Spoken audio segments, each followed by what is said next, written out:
Imagina ser enterrado vivo, no bajo tierra, sino bajo concreto, luz artificial y un silencio eterno.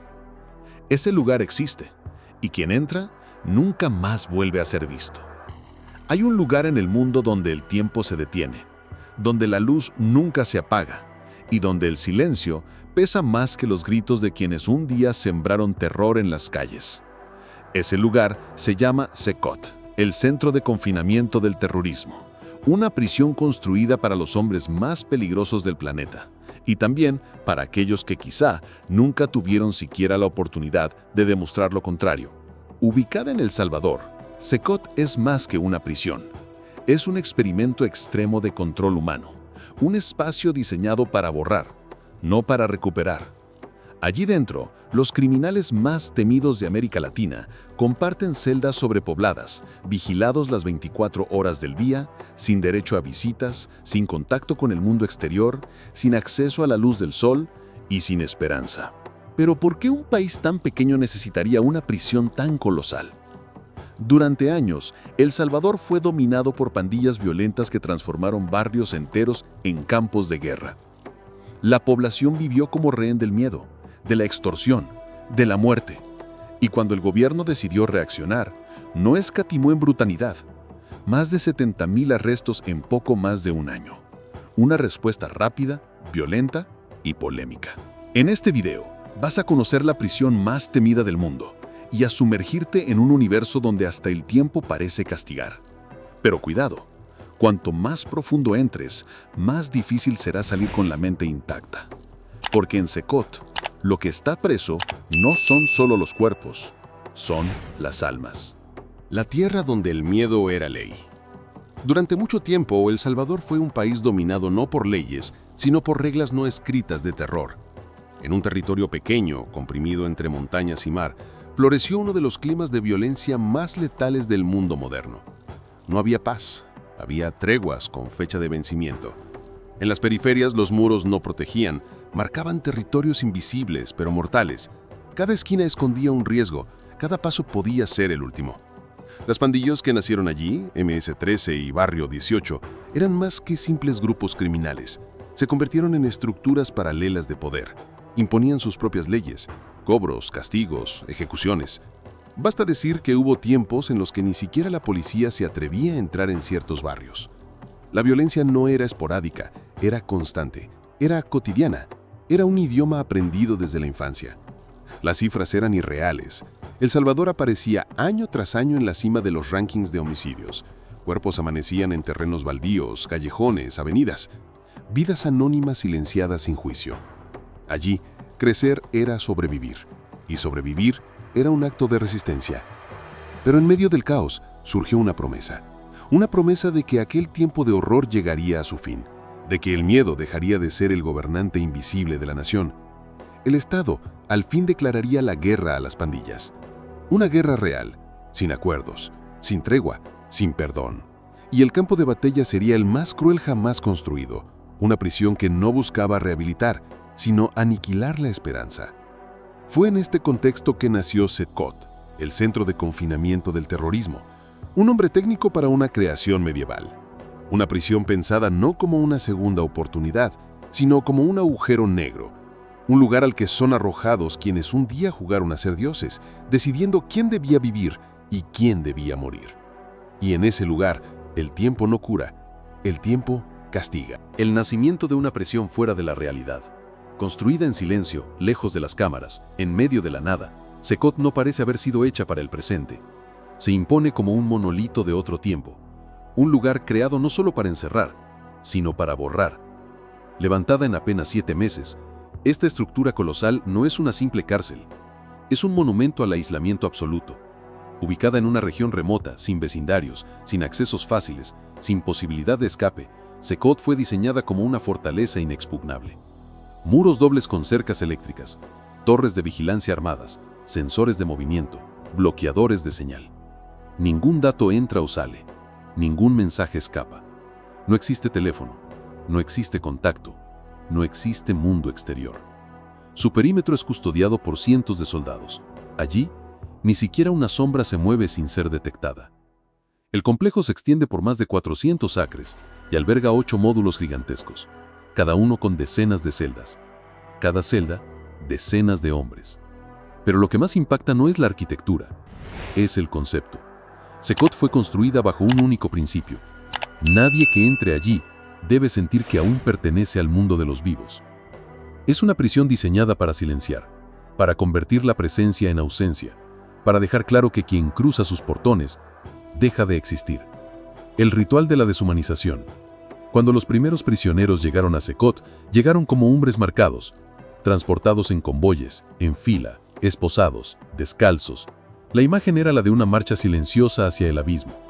Cabezas bajas, torsos desnudos, miradas perdidas.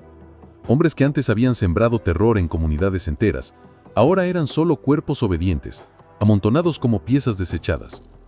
Al cruzar los portones de la prisión, comienza un ritual. No hay bienvenida, no hay palabras, solo escaneos, requisas, órdenes frías y secas. Todo es retirado: ropa, identidad, nombre. Se convierten en números dentro de un sistema cerrado, donde el pasado no importa y el futuro ya está sellado. La clasificación es casi quirúrgica. Cuerpos inspeccionados hasta el último centímetro. Nada puede entrar. Ni objetos, ni recuerdos.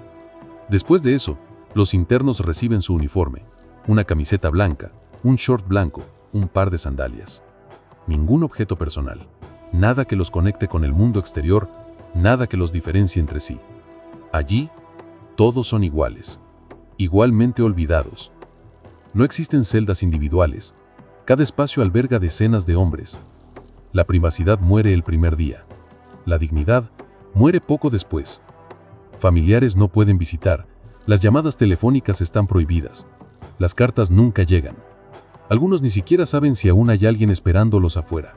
Otros, que quizá nunca deberían haber estado allí, fueron tragados por la máquina del sistema. Pero en Sekot no hay retorno, no hay audiencia, no hay voz. La entrada es fácil, la salida simplemente no existe. La rutina quebrada, días que nunca cambian. Dentro de Sekot, el tiempo no corre, se pudre. Los días no tienen comienzo, las noches no tienen fin. El ciclo es una repetición mórbida que aplasta el espíritu, lenta, silenciosamente. Las celdas son gigantes de concreto, 4 paredes, 2 sanitarios, un barril de agua y capas de literas frías donde hasta el sueño duda en recostarse. No hay colchones, no hay almohadas. Los presos duermen sobre el acero. Sueñan, si es que aún sueñan, con una libertad que jamás volverán a ver. No existe luz natural. Las lámparas nunca se apagan. Permanecen encendidas todo el tiempo. De día torturan la vista, de noche devoran el sueño. Algunos intentan cubrirse los ojos con las toallas que reciben, pero nada impide que la vigilia continúe. Porque dentro de Sekot, hasta el sueño está vigilado. La alimentación sigue la misma lógica: frijoles, arroz y una bebida azucarada. Todos los días, todos los malditos días. Servido en porciones mínimas, comido con las manos, sin sazón, sin carne, sin esperanza. No se come por placer, se come para no desmayar. La rutina sigue un programa que no cambia. Por la mañana, despiertan. Por la tarde, siguen despiertos. Por la noche, continúan despiertos. Una vez por semana, durante apenas una hora, algunos pueden salir de la celda para hacer ejercicio. Pero no hay patio abierto, solo un espacio cerrado. Y vigilancia armada. Ese es el único contacto con algo que se asemeje a libertad. Y aún eso, tiene límite. Porque cualquier desliz, cualquier violación, cualquier mirada fuera de lugar, lleva al destino más temido por todos allí: la celda de aislamiento. Monstruo sin rostro.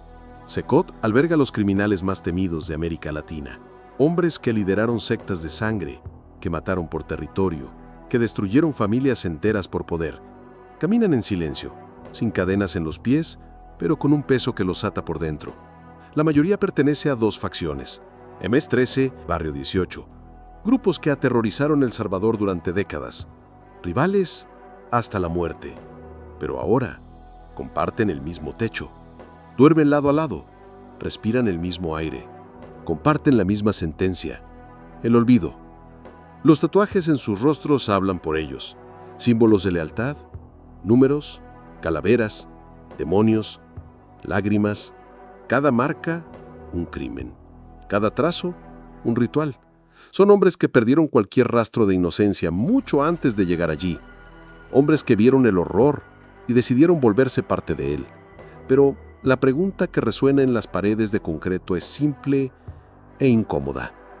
¿Nacieron monstruos o fueron creados así? En la infancia eran niños huérfanos, hambrientos, invisibles. En la adolescencia, soldados de causas que no comprendían. En la adultez, se convirtieron en símbolos de una quiebra colectiva. Y ahora, son apenas ecos de sí mismos, apilados en literas esperando el final. Algunos aún exhiben sus ojos con arrogancia. Otros los esconden, como quien ya perdió hasta el alma. Dentro de Sekot no hay espacio para la redención. La culpa no se trata. El arrepentimiento, si existe, se pudre en silencio, porque allí nadie perdona a nadie, ni siquiera a sí mismo. Si llegaste hasta aquí, es porque algo en ti necesitaba escuchar esto. Quizá lo que te incomodó sea lo que necesita ser entendido, y lo que te silenció sea lo que necesita ser reflexionado. Si este video te impactó, dale like, compártelo y suscríbete al canal. Aquí la oscuridad es real y el silencio nunca está vacío. Y si quieres seguir en este descenso a las sombras de la humanidad, te invito a ver este video que aparece al lado. Hasta la próxima. Y recuerda, algunas prisiones no tienen muros, viven dentro de nosotros.